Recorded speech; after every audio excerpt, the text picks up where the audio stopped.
Merci tout d'abord à Nicolas qui m'offre la possibilité de vous parler de l'ISO 13485. Alors, quand Nicolas m'a fait cette demande, je me suis dit, mince, la 13485, elle est plus tout à fait nouvelle. 20 minutes de présentation, c'est court et c'est long à la fois. Compte tenu de ces éléments-là, en termes de préambule, je vous dirais que l'objectif de la présentation, là, sur ces 15-20 minutes, ce n'est pas de vous expliquer les nouveautés de la norme, qui date de 2016 déjà.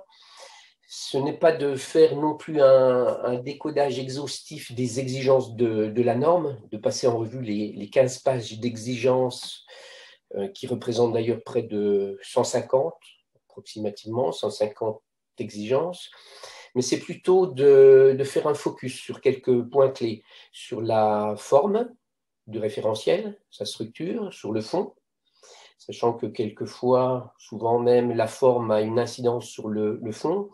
Et puis surtout, c'est d'insister sur quelques écueils qui pourraient être induits, provoqués par des points qui sont interprétables, et qui sont quelquefois mal compris dans les entreprises ou sur lesquels on peut avoir des écueils entre collègues, entre auditeurs et audités.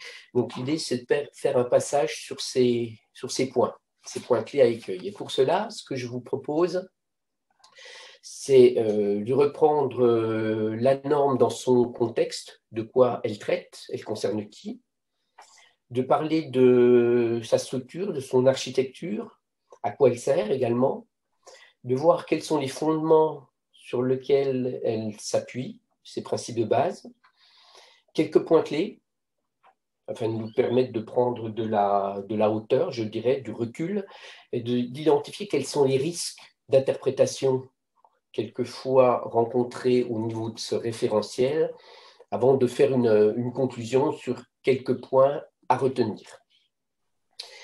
Alors le contexte de cette norme, c'est une norme internationale, comme l'indique l'acronyme ISO, qui signifie d'ailleurs International Standardization for Organization. Et ce référentiel ISO 13485, sur sa dernière version, date donc de 2016. C'est un système de management de la qualité qui s'applique à des organismes très variés, de secteurs d'activité différents, positionnés différents, les organismes, dans le cycle de vie d'un produit. En revanche, comme le terme ISO l'indique avec son acronyme grec qui signifie égal, l'idée, c'est de pouvoir positionner tous les acteurs du secteur du dispositif médical avec un même référentiel, ISO, quel que soit le type de dispositif, qu'on se trouve avec un dispositif de classe 1, 2, A ou B, 3, que l'on aille des masques chirurgicaux aux seringues, aux implants, aux logiciels, par exemple, avec des organismes, je disais, positionnés différemment. Effectivement, dans le secteur médical, sont concernées des entreprises qui sont fabricants réglementaires, mais aussi d'autres opérateurs économiques comme des distributeurs, des importateurs, mais également d'autres structures comme des sous-traitants qui ne sont pas fabricants, mais qui vont travailler pour les fabricants réglementaires. Et toutes ces entreprises-là peuvent être concernées par l'ISO 13485, mais avec des décodages différents, j'allais dire, au niveau des différentes exigences de la norme. Pour rappel, cette norme est compatible avec d'autres référentiels ISO en particulier. Il existe des référentiels de systèmes de management comme l'ISO 9001, qui est, on va dire, le référentiel standard commun à tout secteur d'activité. Il existe d'autres référentiels de systèmes de management de la qualité liés à l'aéronautique, à l'automobile, d'autres systèmes de management dans le domaine de l'environnement, ISO 14001, dans le domaine de la santé et de la sécurité également. ISO 45001, et ce référentiel ISO 13485 est compatible avec ces différents référentiels, ce qui permet d'ailleurs de construire, le cas échéant, des systèmes de management dits intégrés ou combinés qui puissent prendre en compte différents types d'exigences sur différents domaines d'activité. Alors la structure du référentiel et sa finalité. Je viens de vous parler de référentiel de système de management, et si tous les référentiels de système de management ont une approche PDCA, Plan Do Check Act, qui consiste à prévoir des activités, les développer, le do, les mesurer, les évaluer pour agir en conséquence. Le référentiel ISO 13485 est un système de management, un référentiel pas comme les autres. Il est à part. Pourquoi est-il à part? Déjà, tous les référentiels de système de management, de la qualité, de l'environnement, de la santé-sécurité, sont des référentiels qui ont une structure commune, dite HLS, High Level Structure, et la norme ISO 13485 est sans doute le seul référentiel de management, de système de management, qui n'a pas cette structure-là, pour des raisons historiques et de choix sur l'édition de sa version 2016. Puis une autre particularité de ce référentiel, c'est que contrairement à d'autres systèmes de management, d'autres référentiels de systèmes de management, l'ISO 13485 a son utilité à des fins réglementaires. On pourra effectivement en reparler, ce n'est pas l'objet de cette présentation, mais au niveau de la réglementation, comme par exemple avec le règlement 2017-745 sur les dispositifs médicaux, il est exigé de disposer d'un système de gestion de la qualité. Ce système de gestion de la qualité, il est tout à fait cohérent avec un système de management de la qualité représenté par les exigences que l'on retrouve dans l'ISO 13485. Et ce référentiel, je disais, a une structure à part, à savoir son sommaire en quelque sorte, n'est pas cohérent avec les référentiels de système de management actuels, en structure HLS. Il est resté cohérent avec une ancienne version de l'ISO 9001, qui est la version 2008, qui avait une structure particulière qui a changé, elle, en 2015. Alors, je porte quand même l'attention sur le référentiel ISO 9001, mais surtout sur le référentiel ISO 9000. L'ISO 9000 n'est pas un référentiel de certification, comme l'ISO 9001 ou ISO 13485, mais l'ISO 9000 est un référentiel qui définit le vocabulaire pour la plupart des référentiels de système de management. Et en fait, l'ISO 13485, donc son vocabulaire, s'appuie principalement sur l'ISO 9000. Alors pourquoi je dis principalement? C'est tout simplement l'ISO 9000 contient une définition de 140 à 150 termes, des termes comme vérification, validation, revue, action corrective, action préventive. Et ces vocabulaires sont repris par l'ISO 13485. L'ISO 13485 ne redéfinit pas ces vocabulaires. Il convient, pour comprendre et identifier les définitions, de se reporter à l'ISO 9000. En faisant toutefois attention, car si sur les 144 termes, si ma mémoire est exacte, de l'ISO 9000, il y en a comme ceux que je citais, action corrective, action préventive, qui sont communs avec l'ISO 13485, certains vocabulaires de la 13485 sont différents, sont spécifiques ou différents. Il y en a une vingtaine. À titre d'exemple, des vocabulaires spécifiques à la 13485 sont, pour exemple, des notions de fiche d'avertissement, la définition de ce qu'est le fabricant, au sens réglementaire du terme. Ce sont des vocabulaires qui sont spécifiques à la 13485 et définis dans une vingtaine de termes dans la 13485. ainsi que certains termes qui sont définis dans l'ISO 9000, mais qui sont définis de manière différente ou complémentaire dans la 13485. Je vais en prendre deux pour exemple, la réclamation et le risque. Je reparlerai de la définition du risque.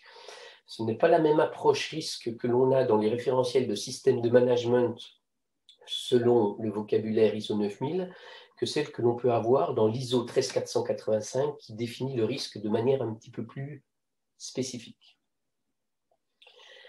Toujours pour rester sur la structure, la 13485, vous avez sous les yeux les 8 chapitres, les 8 grands articles de l'ISO 13485. Seuls les chapitres 4 à 8 comportent des exigences sur l'organisme qui doit répondre à certaines exigences. Il est important de mentionner ou de rappeler que dans ce texte, qui comporte 100 à 150 exigences, il y en a plusieurs qui sont mentionnées avec le libellé « lorsqu'approprié ». Alors, lorsqu'approprié, ça veut dire tout simplement que l'organisme, l'entreprise doit prendre en compte l'exigence lorsque cela est nécessaire pour assurer la conformité du produit, assurer une conformité réglementaire ou gérer les risques. Hormis ces cas de figure-là, si l'exigence n'a pas d'impact sur la conformité produit, sur la conformité réglementaire ou sur la gestion des risques, on peut imaginer effectivement que l'entreprise fasse abstraction de l'exigence qui est mentionnée dans le référentiel. On peut retrouver des termes comme lorsqu'approprié ou suivant le cas échéant. Je prendrai un exemple précis, par exemple, il est exigé de surveiller et de mesurer les processus. C'est une exigence du chapitre 4, mais si on lit la norme correctement, l'exigence est de surveiller, de mesurer lorsqu'approprié et analyser les processus.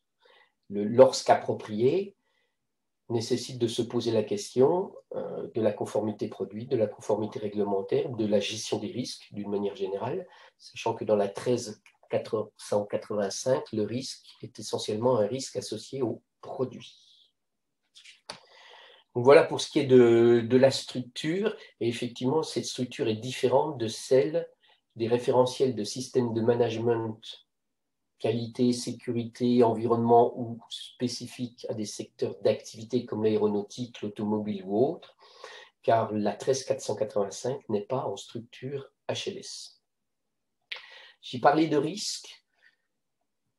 Pour la 13485, la notion qui est aussi importante, c'est la prise en compte des exigences réglementaires applicables. Cette obligation de prendre en compte les exigences réglementaires applicables est citée environ 80 fois dans le référentiel.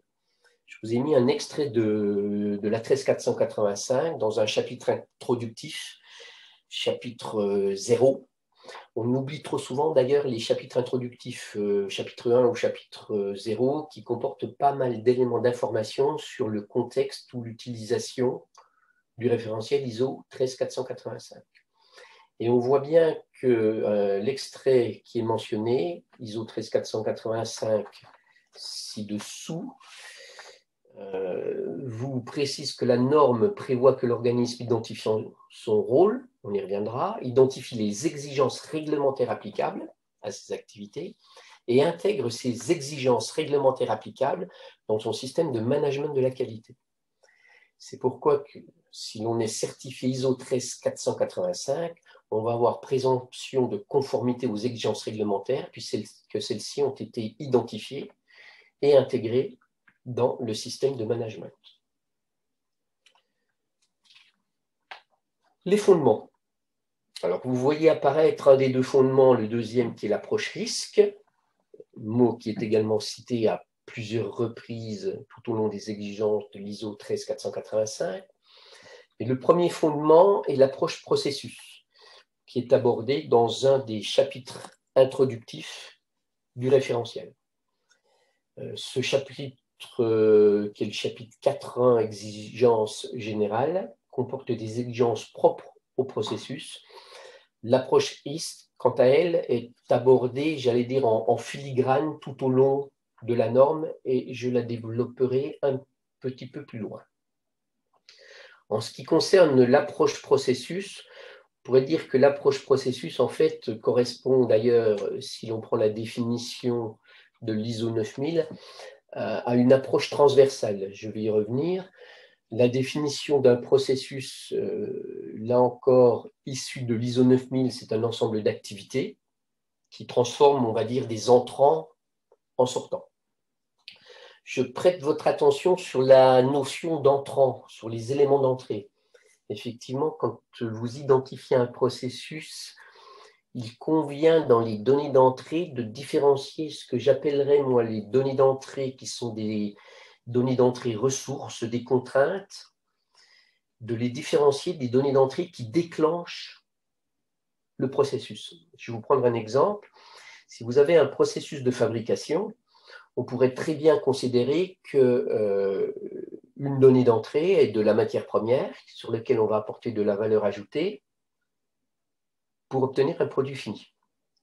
En revanche, la matière première, dans votre organisation, si vous avez un processus de fabrication, la matière première n'est pas nécessairement une donnée d'entrée qui déclenche le processus. La donnée d'entrée qui peut déclencher un processus de fabrication, ça peut être par exemple un ordre de fabrication, ça peut être un niveau de stock, si vous travaillez sur stock. Donc, ce n'est pas nécessairement la matière première qui va être un élément ressource pour le processus de fabrication. Éléments ressources comme le peuvent être les machines, les équipements de production, comme peut l'être le personnel, les compétences. Donc, tous ces éléments-là, personnel, compétences, moyens de production, matières premières, OF ou niveau de stock que je viens de citer sont des données d'entrée. En revanche, toutes ces données d'entrée ne sont pas des éléments déclencheurs du processus. Il est important de bien différencier les données d'entrée des éléments déclencheurs du processus. Et l'intérêt de cette approche processus, c'est de pouvoir différencier en fait l'organisation de l'entreprise, représentée souvent sous forme d'organigramme, différencier l'organisation du fonctionnement de l'entreprise à travers ces processus. Et c'est pour ça qu'une des premières exigences du référentiel ISO 13485 est de déterminer les processus nécessaires au système de management de la qualité. Il conviendra ensuite, dans une seconde approche, d'identifier les risques liés à ces processus, mais il est important de bien prendre conscience que l'exigence de la 13485 est surtout sur la description des interactions entre les processus et non pas sur la description des processus eux-mêmes.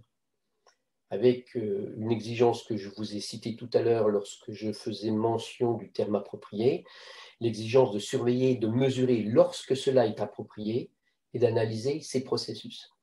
Il est clair que sur un processus de fabrication, on va se retrouver avec une exigence de surveillance et de mesure, puisque ce processus de fabrication va avoir un impact direct sur la conformité du produit. On pourrait se poser la question du terme approprié pour des processus de pilotage qui n'ont peut-être pas autant d'importance ou d'impact risque que le processus de fabrication sur le produit. Donc l'important ici dans l'approche processus, c'est de différencier l'organisation, l'organigramme du fonctionnement, et de prêter attention également à la notion de processus externalisé.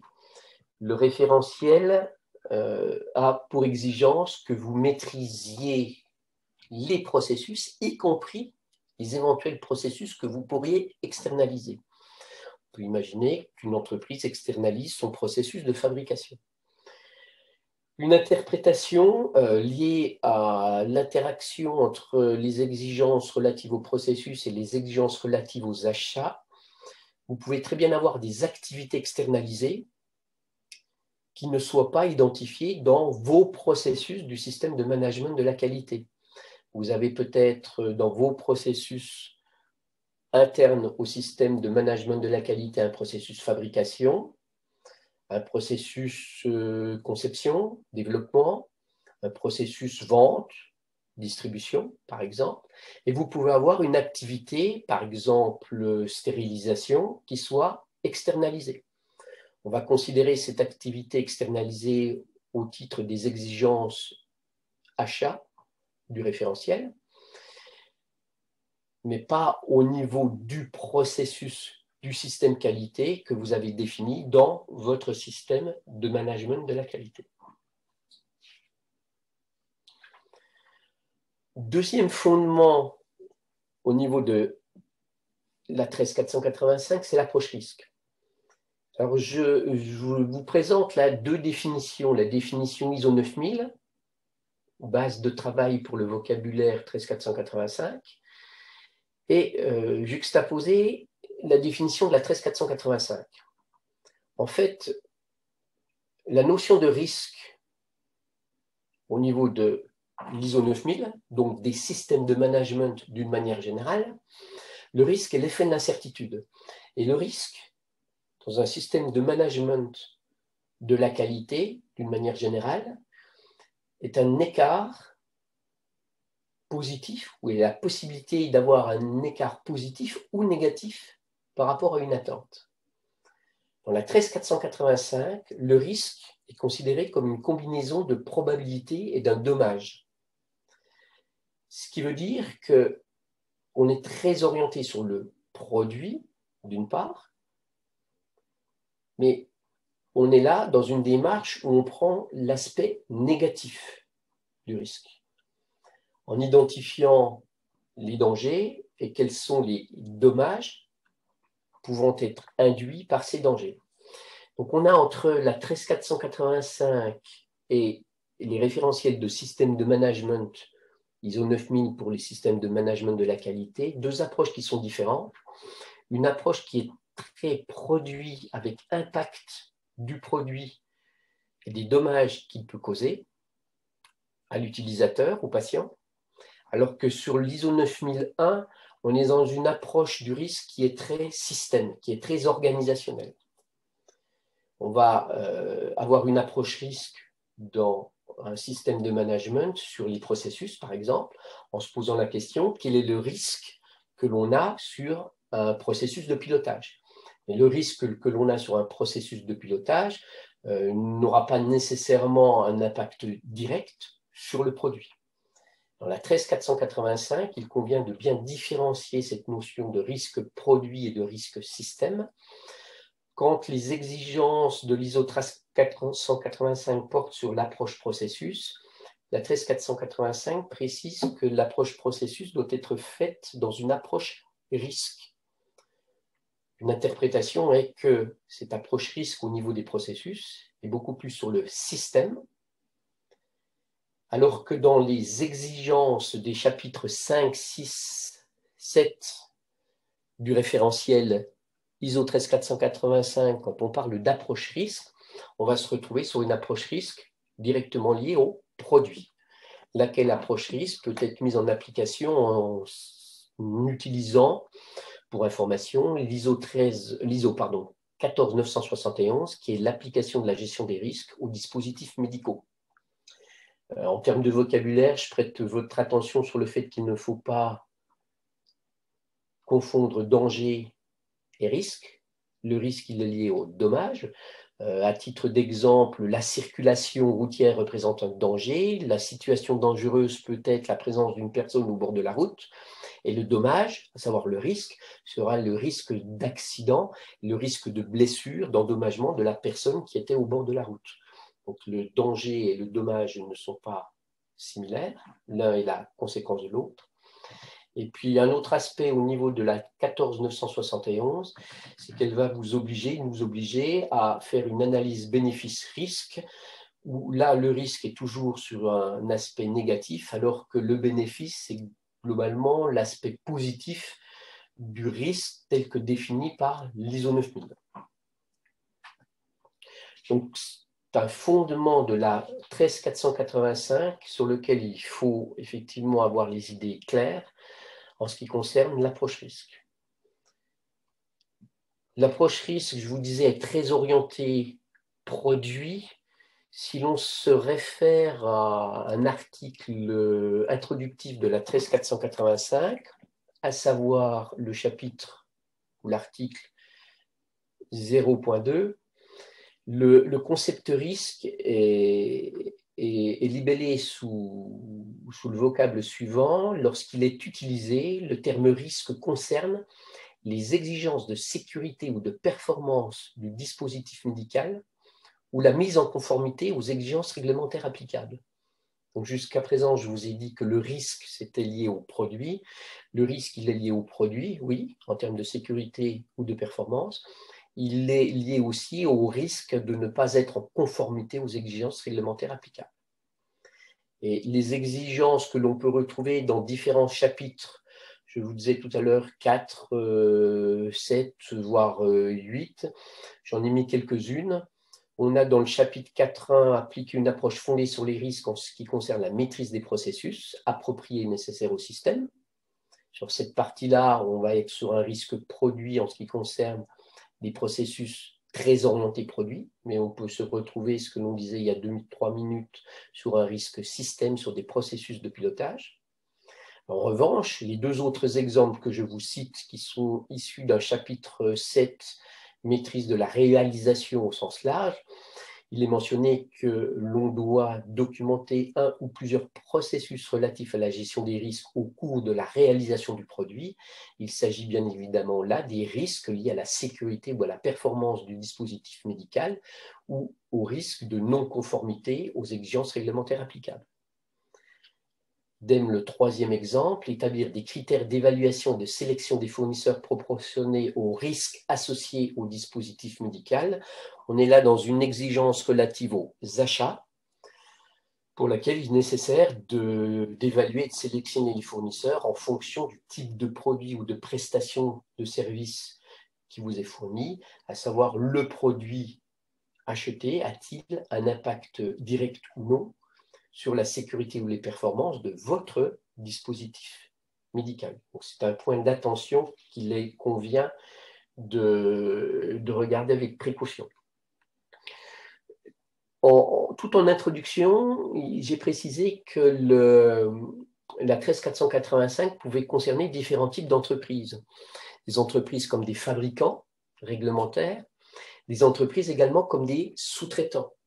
Des sous-traitants qui vont effectuer pour le compte de fabricants des sous-ensembles ou qui vont livrer des composants. Cette approche risque s'applique également à eux, mais elle ne s'applique pas de la même manière. Et on peut imaginer que dans un sous-traitant qui a une activité de mécanique, qui fabrique pour un fabricant réglementaire une petite pièce mécanique, l'approche risque soit à maîtriser au niveau de son organisation avec un outil de type AMDEC. AMDEC, c'est l'acronyme qui signifie analyse des modes de défaillance, de leurs effets et de leur criticité. Ça va être une approche risque sur le processus de fabrication qui sera différente de l'approche risque qui est proposée par la 14971, qui, elle, s'applique principalement ou qui est utilisée principalement pour le secteur du dispositif médical et qui s'applique très très bien à l'entreprise qui, elle, sera fabricante du dispositif. Donc l'approche risque est un point délicat sur lequel, sans faire de jeu de mots, quoique, il y a grand risque de se perdre si l'on ne différencie pas l'approche risque système de l'approche risque liée au produit. Donc, ce sont les deux fondements, approche processus et approche risque, sur lesquels s'appuie la 13485 et sur lesquels il convient de faire attention. Les autres points clés sont liés au positionnement de la 13485 par rapport au secteur du dispositif médical. À titre d'exemple, un référentiel de type ISO 9000 va nous parler beaucoup de qualité, de satisfaire aux exigences clients, alors que la 13485, bien sûr, parlera de qualité puisqu'il s'agit d'un système de management de la qualité. Mais l'orientation est beaucoup plus sur le produit en termes de sécurité et de performance, et moins sur la qualité de la prestation pour un client contractuel. C'est-à-dire qu'il faut pouvoir positionner qualité par rapport à sécurité et performance, positionner exigence client par rapport à exigence réglementaire. C'est une des particularités de la 13485. Je rappelle le titre de la 13485 qui est Système de management de la qualité, exigence à des fins réglementaires. Exigence à des fins réglementaires. Et donc, on va se retrouver sur des exigences liées aux produits, toujours en termes de sécurité et de performance. De même, une des particularités de la 13485, contrairement à une norme ISO 9001 où on va s'intéresser principalement à la satisfaction client, dans la 13485, il va falloir considérer le client non pas uniquement en termes de client contractuel, mais en termes de patient et d'utilisateur du produit. C'est-à-dire qu'il va se poser la question du client bénéficiaire. Alors, dans un chapitre relatif aux clients de la 13485, on va effectivement vérifier que l'on fait des revues sur les contrats passés avec les clients, des revues de la demande, de l'exigence, mais tout au long de la 13485, il faut bien avoir une approche pour le patient et l'utilisateur, et pas exclusivement ou uniquement pour le client. C'est un peu comme dans le secteur de l'agroalimentaire. En termes de sécurité des denrées alimentaires, il existe un référentiel ISO 22000 qui est, on pourrait dire, le cousin de la 13485 pour l'agroalimentaire. Ce référentiel ISO 22000 a une orientation pour le consommateur beaucoup plus que pour le client contractuel. Donc, c'est un référentiel de système de management de la qualité, mais qui, de la même manière que la 13485, est orienté sur la finalité de l'utilisation du produit et moins sur la relation contractuelle avec un client. Ça ne veut pas dire pour autant qu'il faut oublier les exigences du client contractuel. Donc ça, c'est un premier point clé entre l'aspect qualité, sécurité, performance produit et la notion de client. Un autre point clé de la 13485, c'est l'exigence de la 13485 de documenter le rôle de l'organisme qui met en place les exigences. Parce qu'effectivement, lorsque l'on est fabricant, lorsqu'on est distributeur ou importateur, on peut mettre en place un système de management de la qualité conforme aux exigences du référentiel ISO 13485, mais on a à ce titre-là un rôle en tant qu'opérateur économique dans la chaîne, dans le cycle de vie du dispositif. En revanche, on peut imaginer que certains organismes n'aient pas de rôle réglementaire. Je reprends le cas des sous-traitants dont je parlais tout à l'heure. Un sous-traitant, au sens réglementaire du terme, n'a pas de rôle. Il a bien sûr un rôle à jouer dans le cycle de vie du dispositif s'il travaille en sous-traitance pour le compte d'un fabricant réglementaire, mais il n'a pas de rôle réglementaire à jouer.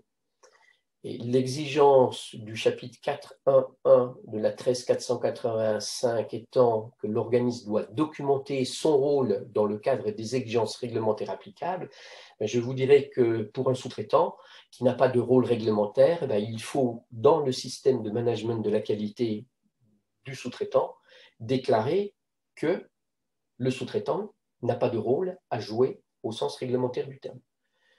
D'une manière générale, compte tenu des exigences de l'ISO 13485, c'est quelque chose que l'on met en place dans le manuel qualité.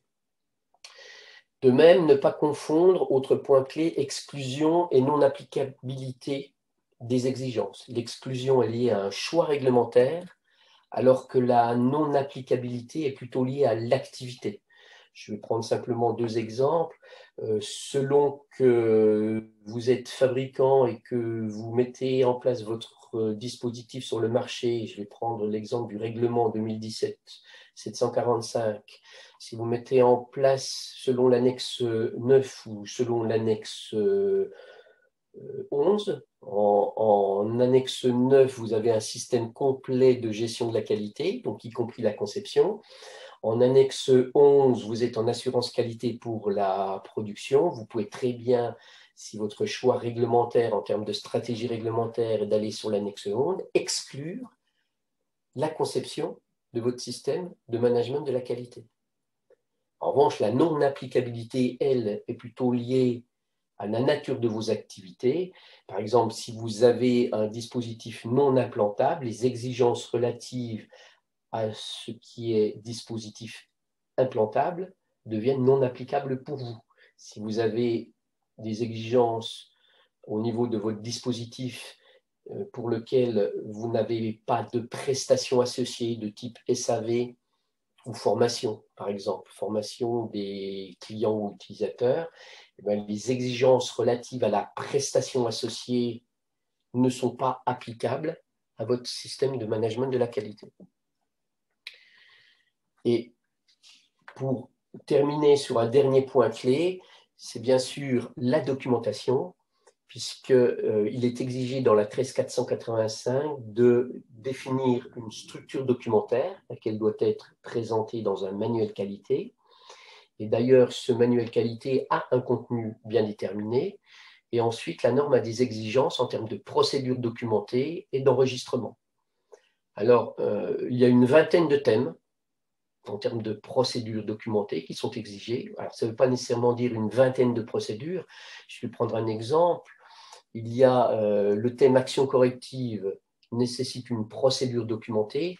Le terme action préventive nécessite une procédure documentée, mais vous pouvez faire le choix dans votre système de management de la qualité de n'avoir qu'une seule et même procédure pour les actions correctives et les actions préventives. Et en ce qui concerne les enregistrements, il y a une quarantaine d'enregistrements exigés dans le référentiel ISO 13485. On voit une petite pyramide qui est quelque chose que l'on retrouve dans la plupart des cas dans les systèmes de management de la qualité. Je rappelle que cette pyramide n'est qu'un exemple, c'est à l'organisme, à vous, entreprise, de déterminer quelle est votre structure documentaire. J'ai pris pour exemple ici une structure documentaire ayant un manuel qualité, des processus, des procédures, des instructions, des supports d'enregistrement, et puis ensuite les supports d'enregistrement qui sont des templates, des feuilles d'émargement, des feuilles d'enregistrement, des contrôles, etc. Ces checklists vierges vont devenir enregistrements, à savoir traces des activités réalisées. Faites attention, dans la 13485, le terme procédure qui est ici en violet dans la diapo est un nom commun. Un support d'enregistrement peut tenir lieu de procédure à travers les colonnes, les cases, les exigences formulées à l'intérieur de ce support d'enregistrement. Ne confondez pas les procédures au sens normatif du terme. Un mode opératoire tient lieu de procédure. Je rappelle la définition d'une procédure ISO 9000 qui est la manière spécifiée d'exercer une activité. Et vous pouvez avoir dans votre système des procédures P majuscules qui vont bien sûr couvrir l'ensemble des exigences du référentiel 13485.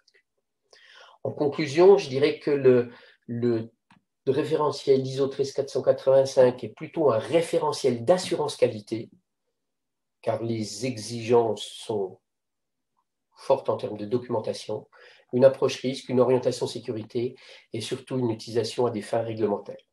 Voilà. Voilà ce que je voulais vous dire. J'ai un petit peu dépassé le temps, je m'en excuse Nicolas.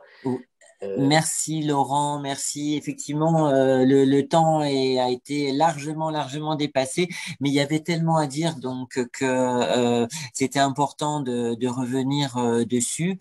Nous avons reçu en fait pas mal de questions. Alors, je vais essayer d'en traiter quelques-unes. Enfin, je vais en formuler quelques-unes et les autres seront posées à Laurent.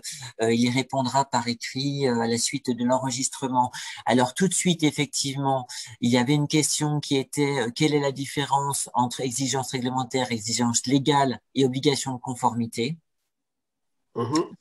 Laurent.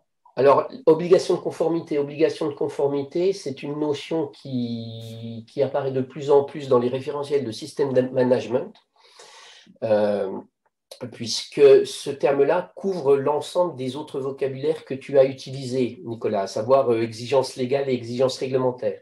Exigence légale, ça fait appel à la loi, à la législation, et exigence réglementaire, ça fait appel au règlement. Une loi n'est pas un règlement. Une loi, on est sur un aspect législatif.